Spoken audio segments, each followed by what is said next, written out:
For more, joining us live is Glasgow, correspondent for The Australian, who's been covering Ms Pelosi's visit in Taipei. Will, really appreciate your time. What has been the mood on the ground during that visit? Were the people of Taiwan nervous after hearing those threats from China, or are they pretty used to hearing that sort of pretty intense rhetoric from Beijing? People in Taiwan hear a lot of threats. I mean, the threat of total annihilation of Taiwan by Beijing is kind of routine. That said, this is of a different order to its normal threats, right? I mean, you just heard in the package there, it's the biggest assembly of military activity in 25 years. That's, of course, it's 25 years, not coincidentally, since Newt Gingrich, then Speaker of the US House, came to Taiwan. He didn't stay overnight. Nancy Pelosi did. So she's created a new precedent here as the third most senior politician in America coming. This trip was a big deal. I think at the end of your package there was asking, will it backfire? Well, the opinion from the Taiwanese government is this is a big, big success. They're really excited this happened. Wasn't clear it would. Beijing put tremendous pressure on Nancy Pelosi, on America. It got its allies and friends and people it speaks to around the world in America. In Australia, you heard a few say how disastrous it would be if this trip went ahead. Well, it has. It's shown this can be done.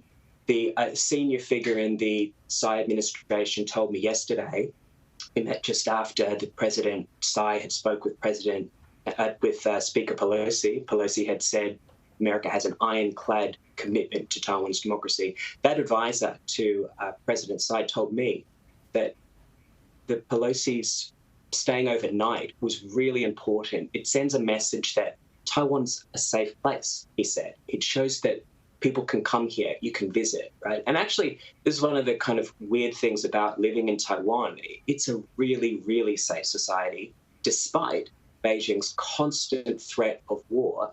If Taiwan ever said, or moved to formally make it what you see here, is a self-governed democracy.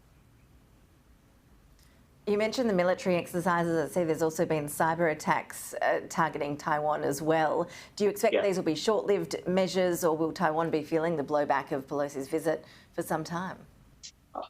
Yeah, look, I mean, this is the calculus the Taiwanese government had to make. Of course, there was going to be a response from China, right? China didn't want this trip to happen. It has happened, right? So China's got to show, ahead of it. It was making all sorts of threats and warning it would shoot Nancy Pelosi's plane out of the sky and other kind of hysterical claims. It didn't do that, thank God. I mean, that would be mad, but would trigger who knows what. And let's face it, or let's remember, had that happened, that would be a Chinese action, right? It's not Taiwan's provocation. If China shoots a American plane out of the sky, I think we can see who's at fault in that one, right? It didn't happen. So now what we've got is a sort of performance of anger from China. I mean, Australians have experienced this a lot in the last couple of years when China's been angry with Australia.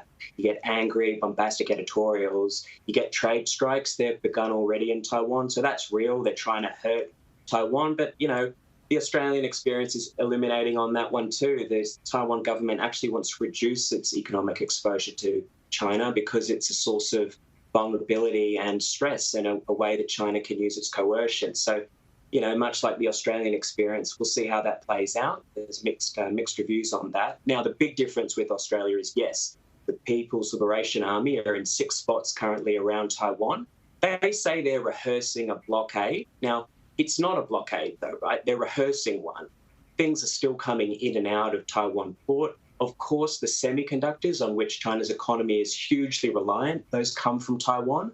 They continue to go into China and all around the rest of the global economy. If there was a real blockade of Taiwan, well, we'd be having a very different conversation right now. The world economy would be an absolute pandemonium, and China would be facing an international backlash it has never experienced before. So Beijing's got to try to save face here. I guess that's the term you might use. It's told its people how strong it is and how scared the rest of the world is about its might. Well, the trip's gone ahead. So now we're getting an expression of outrage. Now, let's hope there's not an accident or something that escalates. Of course, that's the nightmare scenario.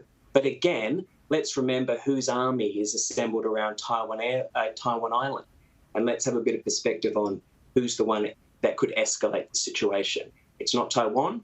It's not Nancy Pelosi, who's now in South Korea. It would only be the People's Liberation Army of China.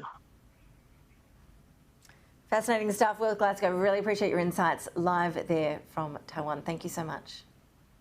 Bye-bye.